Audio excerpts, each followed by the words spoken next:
Ayan stared at the family WhatsApp group. 47 unread messages. Sarah looked over. You still haven't replied. If I reply now, my mum's gonna ask why I ignored her for 3 hours.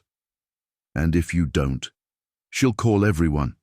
Right on cue, his phone rang. Mum calling. Sarah smirked. Called it, Ayan answered. Assalamu alaikum.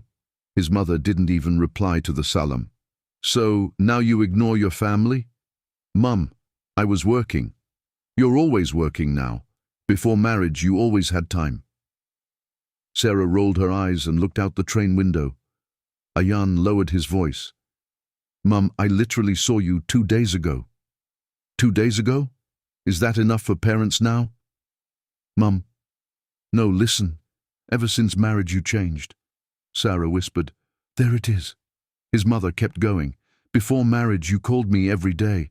Now your wife gets all your attention. Mum, don't do this. Do what?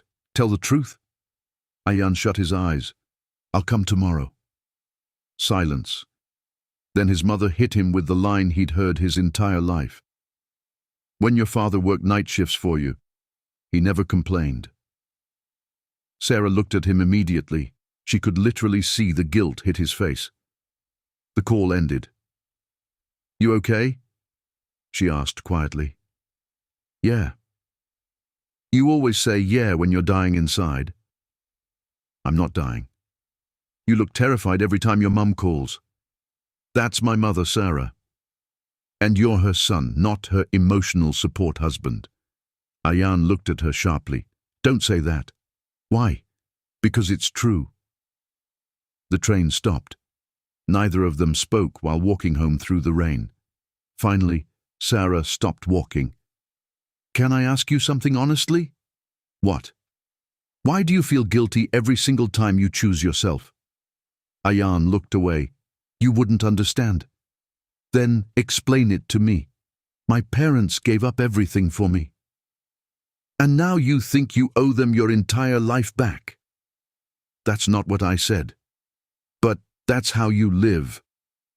He got frustrated. You think this is easy for me?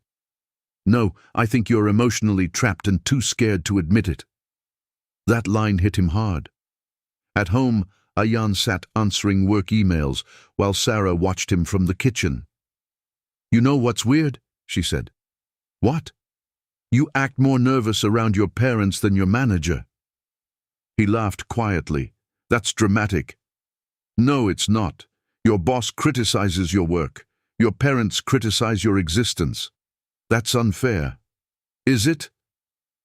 Ayan put the laptop down hard. They sacrificed everything for me. And they remind you every 5 business days. Because it's true. Sarah walked closer.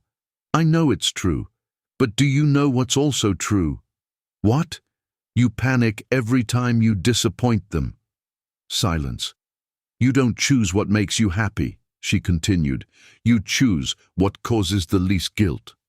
That's not true. Really. Then, when was the last time you made a decision without thinking about your parents first? Ayan had no answer. The next morning, he went to his parents' house alone. The second he walked in, his mother started. So your wife couldn't come again? She was busy. She's always busy. Mum, please. His father sat reading the newspaper quietly. His mother crossed her arms. Before marriage, you used to sit with us every evening. Mum, I'm married now. So marriage means parents become irrelevant. No one said that. His father suddenly lowered the newspaper. This generation only cares about feelings. Ayan sighed. Baba, why is caring about feelings a bad thing? Because feelings don't pay bills. And trauma doesn't disappear because bills got paid. Silence. His father stared at him. You think therapy made you smarter than us? No. I think your generation normalized suffering. His mother looked offended. We suffered to give you a better life. And I appreciate that. Then why do you talk like we failed you? Ayan paused, then finally said the thing he'd been holding in for years. Because every time I try to live my own life, you make me feel guilty for it. His mother looked genuinely hurt. So now we're bad parents? I didn't say that. You're basically saying your wife turned you against us. There, that. Why does every disagreement become Sarah's fault? Because before marriage you were never like this. Before marriage I wasn't allowed to think for myself. The room went dead silent. Even Ayan looked shocked at what came out of his mouth. His father stood up immediately. Watch how you speak. No, Baba, you watch. You both act like love means control. His mother's eyes filled with tears instantly. After everything we did for you. There it is again, Ayan snapped. That sentence controls everything. His mother started crying harder. We gave up our whole lives for you. And now, I'm supposed to feel guilty forever. His father slammed his hand on the table. You ungrateful boy. I'm not ungrateful. I'm exhausted. You have food, money, education, a career. What exhaustion? Emotional exhaustion. His father laughed angrily. Your generation invents problems, and your generation ignores them until everyone becomes miserable. His mother suddenly shouted, We loved you more than ourselves. Ayan looked at her quietly. I know, that's the problem. Silence. You made your entire happiness depend on me. Nobody spoke. His mother looked heartbroken. His father looked furious. And Ayan finally realized something terrifying. His parents didn't just want love from him. They wanted emotional dependence. That night, Sarah opened the door as soon as he came home. How bad was it? Ayan laughed bitterly.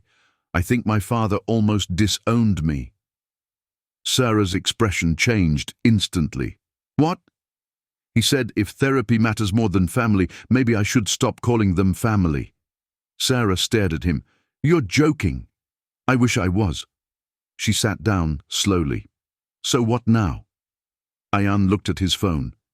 23 missed calls from relatives, 1 message from his cousin.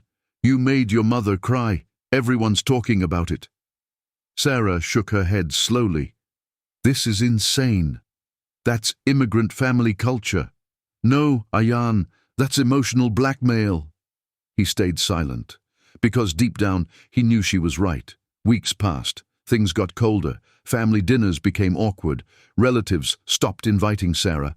His mother started telling people, marriage changed my son.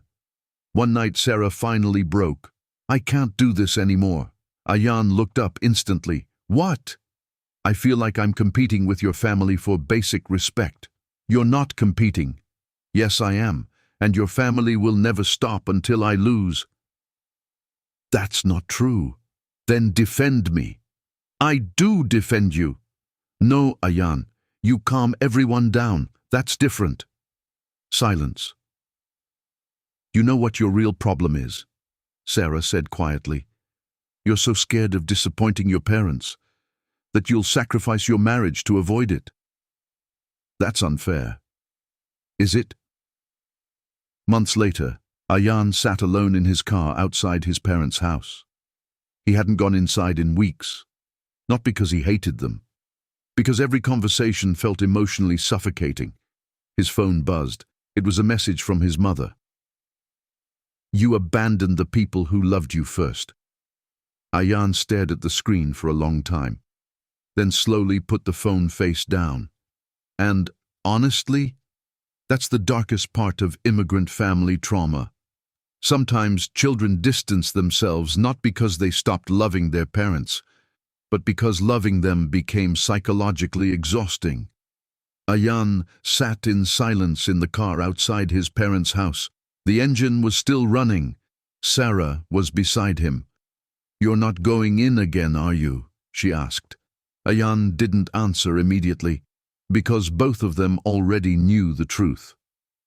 I just need 5 minutes, he said finally. Sarah shook her head. You said that last time, and it turned into 2 hours of guilt, shouting, and your mother crying again. Ayan gripped the steering wheel tighter. It's my parents, Sarah, And I'm your wife, she snapped back, but I don't exist when we're inside that house. That hit him. Silence. Then Ayan opened the door. Inside the house, his mother was already waiting like she knew he would come. You finally decided to show your face. Ayan closed the door slowly. Don't start. His father didn't even look up from the TV. His mother stepped closer.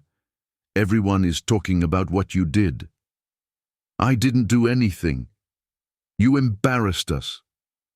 That word again. Embarrassed. It always came back to that. Ayan looked at her. I asked for boundaries, Mum. That's it. Boundaries? She laughed bitterly. We raised you. We fed you. We sacrificed everything. And now you want boundaries from us?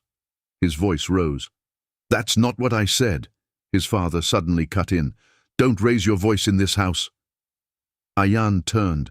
Baba, I'm not a child anymore. His father stood up slowly. But you're still acting like you don't understand respect.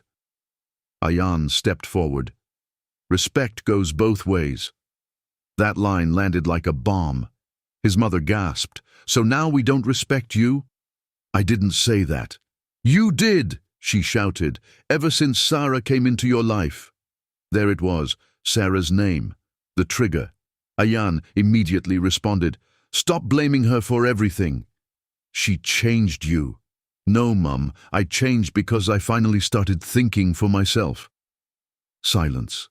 The kind of silence that feels dangerous. His mother's voice dropped. So this is it then? You choose her over us? Ayan froze. Because that wasn't even the real question. It was a trap. And he knew it. His father repeated it slowly. Answer your mother. Ayan looked between them, then said quietly, I'm not choosing anyone. I'm just asking to live my own life. His mother suddenly broke. All we did, everything. And this is how you repay us? Her voice cracked, and for a second, Ayan almost folded. That guilt, that emotional weight, that childhood conditioning. But then something shifted. He looked at her properly, not as a child, but as a man. And he said, Love shouldn't feel like punishment. That sentence changed everything. His mother froze. His father stared at him. You think we punished you? His father said coldly. Ayan nodded. Every time I tried to make a decision, I had to survive a courtroom in my own house. His mother shouted, We are your parents, and I'm your son, not your property. That line broke the room. Sarah walked in at that exact moment. Nobody expected it. Ayan turned instantly. Sarah, I told you to wait outside. She didn't move. I'm done waiting outside your life. His mother immediately pointed at her. This is what I'm talking about. Sarah didn't flinch. No, this is what you're avoiding talking about. Silence. Sarah stepped forward. You don't lose your son because of me. She pointed at Ayan. You lose him because you never let him become a man without guilt. His mother's face twisted. How dare you come into my house and speak like this? Sarah replied calmly. I'm not speaking disrespectfully, I'm speaking honestly. Ayan's father stepped forward. This is family matter. You have no place here. Sarah turned to him. Exactly. That's the problem. Everyone froze. She continued, You say it's a family matter, but it affects my marriage, my mental health, my life. Ayan's mother snapped, If you can't handle family, you shouldn't have married him. Sarah laughed once. No, if he can't separate marriage from parental control, he shouldn't be married. Dead silence. Ayan's mother turned to him immediately. Do you hear what she's saying? Ayan didn't answer, because for once, he wasn't confused. He was clear, and that scared everyone. Ayan finally spoke. Mum, Baba, I love you, I always will. His mother softened slightly, but then came the next line. But I can't live like this anymore. Her face changed instantly. What do you mean? I mean, I can't keep choosing guilt over my life. His father stepped forward angrily. So what are you saying? You're leaving us. Ayan shook his head. I'm saying I'm setting boundaries. His mother screamed, boundaries are for strangers, not for parents. That line hit Sarah harder than anything else, because that was the mindset. No separation between love and ownership. Ayan looked at them both. If boundaries feel like rejection to you, then I was never allowed to be my own person. Silence. Then his mother did something unexpected. She started crying. Not quietly, not controlled, full breakdown. You think we wanted this? You think we enjoyed struggling? We gave our whole lives for you. Her voice cracked completely. Ayan stepped back slightly, because this wasn't anger anymore. This was pain, raw, unfiltered pain. But then his father said something worse. If you walk out of this family emotionally, don't come back. Sarah turned instantly. What did you just say? His father repeated it coldly. You heard me. Ayan stared at him, and for a moment, something inside him finally broke. Not sadness, not guilt, clarity. He nodded slowly. Okay. That was it.